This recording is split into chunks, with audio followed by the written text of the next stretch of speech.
বন্ধুরা, আপনাদের দাঁতও কি এই রকম হলুদ হয়ে গেছে? এমনকি দাঁতের ভেতরের অংশ কালো পাথর জমে গেছে? দাঁত মাজার সময় অনেক সময় দাঁত দিয়ে রক্ত পড়ে। অনেক সময় দেখা যায় আমরা মিষ্টি জাতীয় খাবার প্রচুর পরিমাণে খাই, ঠিকমতো ব্রাশ করি না, যার কারণে আমাদের দাঁতে এই ধরনের ক্যাভিটিস বা দাঁতের প্রবলেম দেখা দেয়।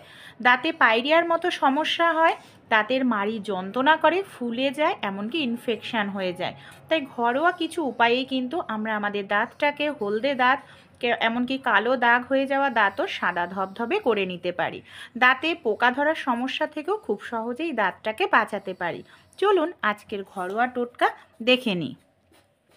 কলা আমরা কম বেশি প্রত্যেকেই খাই, কিন্তু কলার যে খোসাটা আমরা কি করি, কলা খাওয়ার পর কলার খোসাটাকে ফেলে দিই। কিন্তু বন্ধুরা, এটা আপনারা গুগলে সার্চ করেও দেখবেন, কলার খোসার ভেতরের যে সাদা অংশটা আছে এর মধ্যে এমন কিছু উপাদান থাকে যেটা আমাদের দাঁতের হলদে ভাব দূর করতে ম্যাজিকের মতো কাজ করে।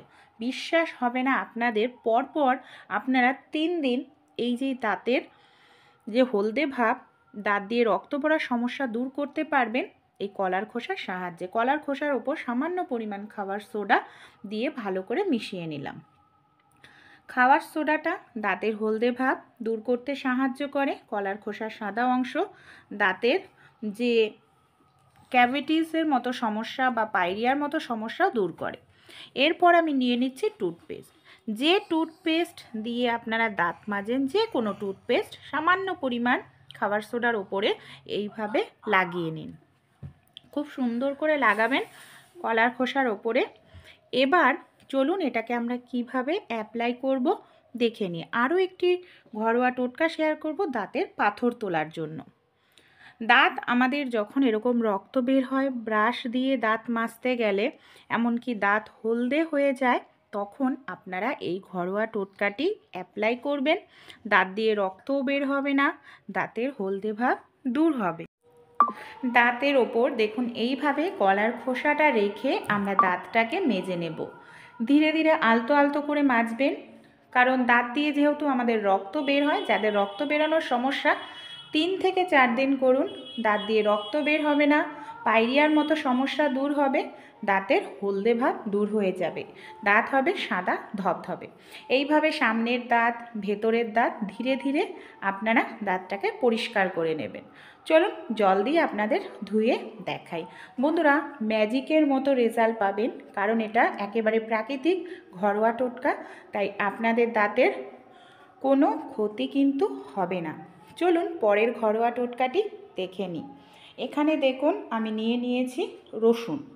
আমরা রসুন রান্নায় প্রত্যেকেই খেয়ে থাকি। রসুন অ্যান্টিবায়োটিকের কাজ করে, যে কোনো ইনফেকশান, ব্যথা কমাতে সাহায্য করে কিন্তু রসুন। তাই রসুনটা এখানে অবশ্যই ব্যবহার করবেন। অনেকের দাঁতেই দেখা যায় ইনফেকশান হয়ে যায়, দাঁতের মাড়ি ফুলে যায়, যন্ত্রণা করে, সেক্ষেত্রে রসুন দারুণ কার্যকারী। বেশ কিছুটা আমি কাঁচা হলুদ নিয়ে নিলাম। কাঁচা হলুদ একেবারে প্রাকৃতিক, পিওর হয়, এতে কোনো রং কেমিক্যাল থাকে না, তাই কাঁচা হলুদটাই নেওয়ার এখানে আপনারা চেষ্টা করবেন। কি করব, ছোট্ট একটি বাটি নিয়ে নিয়েছি, একটি গ্রেটার নিয়ে নিয়েছি। গ্রেটারের সাহায্যে রসুনটাকে ধীরে ধীরে গ্রেট করব, তাহলে রসুনটা অনেকটা পেস্টের মতো তৈরি হবে। এইভাবে এই মিশ্রণটা আপনারা একদিন তৈরি করে 2 থেকে 3 দিন ব্যবহার করতে পারেন। দাঁতের যে কড়া পড়ে যায়, পাথর জমে যায়, কালো হয়ে যায়, সেটা দূর হবে। রসুন, এখানে রসুনটা গ্রেট করার পর আমি এখানে হলুদটাকেও এইভাবে গ্রেট করে নিলাম। হলুদও কিন্তু দাঁতের জন্য ভীষণ উপকারী। সামান্য পরিমাণ খাওয়ার সোডা দিয়ে দিচ্ছি। খাওয়ার সোডাটা অবশ্যই ব্যবহার করবেন, দাঁতের কালো ভাব দূর করে দাঁতকে সাদা ধবধবে করবে। সামান্য পরিমাণ এখানে আমি সরিষার তেল দিয়ে দিচ্ছি। সরিষার তেল মুখের বাজে দুর্গন্ধ দূর করে, সেই সঙ্গে দাঁতটাকে একটি উজ্জ্বল ভাব আনতে সাহায্য করে। খুব ভালো করে এখানে সবগুলো উপকরণ দেওয়ার পর আমাদের মিশিয়ে নিতে হবে। বন্ধুরা দেখুন, এটা কিন্তু কোনো রকম কেমিক্যাল ব্যবহার করা হয়নি। 100% আপনারা রেজাল্ট পাবেন দাঁতের কালো ভাব বা পাথর তোলার জন্য এই ঘরোয়া টোটকাটি অ্যাপ্লাই করলে। হয়তো আপনাদের সময় লাগতে পারে, প্রত্যেক দিন আপনারা এটা করুন, পরপর 1 থেকে 1.5 সপ্তাহ করুন। এবার যে জিনিসটা আমরা নেব সেটা হলো বন্ধুরা আম পাতা। হ্যাঁ, আপনারা মা ঠাকুমাদের কাছে শুনবেন আম পাতা আগেকার দিনের যাদের দাঁতে পাথর জমতো, 1-2 আম পাতা তারা চিবিয়ে নিত, তারপর সেই আম পাতার পেস্টটা দিয়ে আঙুলের সাহায্যে দাঁতটাকে ডলতো। এতে কি হয়, দাঁতের পাথরটা খুব দ্রুত উঠতে সাহায্য করে, কারণ আম পাতার রস পাথর তুলতে দারুণ কার্যকারী। এখানে আপনারা হামালদিস্তা নিয়ে নিন, হামালদিস্তার মধ্যে আম পাতাগুলোকে দিয়ে খুব সুন্দর করে আম পাতার পেস্টটা তৈরি করে নিতে হবে। এখানে একটু সময় নিয়ে করবেন যাতে খুব সুন্দর পেস্টটা তৈরি হয়। আর এই মিশ্রণটা অনেকটা পরিমাণ তৈরি করবেন না, মিনিমাম 1 দিন বা 2 দিন ইউজ করতে পারবেন সেরকম তৈরি করে নেবেন। আম পাতার পেস্টটা খুব সুন্দরভাবে আমি করে নিয়েছি। এবার কি করব, যে আমি এখানে রসুন আর সরিষার তেলের যে মিশ্রণটা তৈরি করেছি পাত্রের মধ্যে, তার মধ্যে আম পাতার মিশ্রণটা আমি দিয়ে দিচ্ছি। আম পাতার মিশ্রণটা দেওয়ার পর আমাদের খুব ভালো করে এটাকে মিশিয়ে নিতে হবে। সবগুলো উপকরণের সঙ্গে খুব ভালো করে আপনারা মিশিয়ে নিন। আর অবশ্যই সকাল এবং রাতে 2 বেলা দাঁত মাজার চেষ্টা করুন। অনেক সময় আমরা অনেকেই রাতে দাঁত মাজি না, খাবার দাবার পর রাতে দাঁত না মাজলে খাবারের টুকরো দাঁতে থেকে যায়, যাতে ক্যাভিটিস হয়, দাঁতের মাড়ি ফুলে যায়, দাঁত হলদে হয়ে যায়। তাই অবশ্যই আপনারা চেষ্টা করবেন রাতে খাওয়া দাওয়ার পর দাঁত মাজতে, এমনকি সকালে উঠে দাঁত মেজে নিতে। মিশ্রণটা আমার পুরোপুরি রেডি হয়ে গেছে। আপনারা ব্রাশের সাহায্যে এইভাবে মিশ্রণটা লাগিয়ে নিন। এইভাবে দেখুন লাগিয়ে নেওয়ার পর আমি আপনাদের দাঁতটা মেজেও দেখাবো।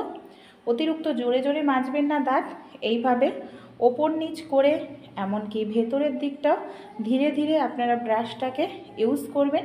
এতে দাঁতের যে নোংরা পাথর জমে যাওয়া, কালো হয়ে যাওয়া, সেটা উঠে আসবে। আর যেহেতু এখানে আম পাতার মিশ্রণটাও রয়েছে, তাই খুব দ্রুত দাঁতের পাথর তুলতে সাহায্য করে এই টোটকাটি। একেবারেই প্রাকৃতিক, এটা আমাদের দাঁতের কোনো ক্ষতি করবে না, আমি গ্যারান্টি দিয়ে বলছি। আপনারা 1 সপ্তাহ ব্যবহার করুন, দারুণ রেজাল্ট পাবেন। এইভাবে 1 থেকে 2 মিনিট দাঁতটাকে খুব ভালো করে আপনারা ব্রাশ করে নিন। তারপর আপনারা নর্মাল জল দিয়ে দাঁতটাকে ধুয়ে নিন। দেখবেন আপনাদের দাঁত 1 থেকে 2 বার ব্রাশ করার পরেই খুব সুন্দর পরিষ্কার হবে, এমনকি সাদা ধবধবে হয়ে যাবে। আমার এই ভিডিওটি যদি আপনাদের একটু উপকারে আসে, অবশ্যই আপনারাও বন্ধুরা অ্যাপ্লাই করে দেখবেন।